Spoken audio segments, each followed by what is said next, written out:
Sa tutorial tayo sa paggawa ng tulips flower.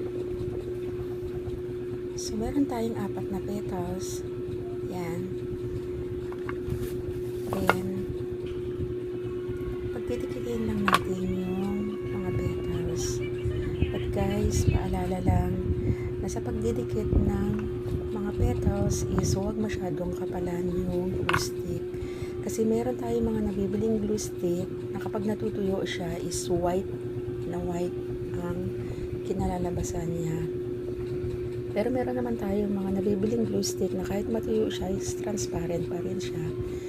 Pero yung ibang glue stick na white ang magiging outcome niya pag natutuyo siya is pangit siyang tignan. So, ganyan lang siya.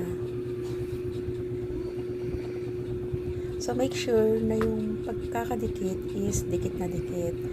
Then, ang ginagawa ko kasi is dun sa mga excess na glue stick is pinapaikutan ko na lang siya ng any bagay or like ball pen, lapis, ganun para matatanggal yung excess na glue stick.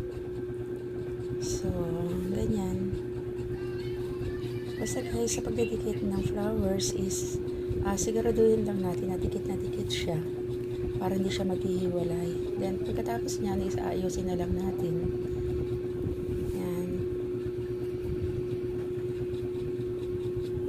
Then, after that is dito is kumuha ako ng long nose kasi pag long nose kasi is para mas mabilis ko siyang matutwist na hindi nagagalaw yung mga petals na bagong dikit. Then, ganyan lang siya.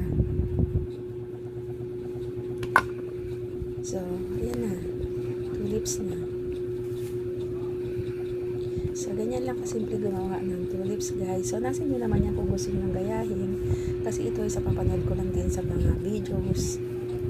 Ayan. Okay, thanks for watching.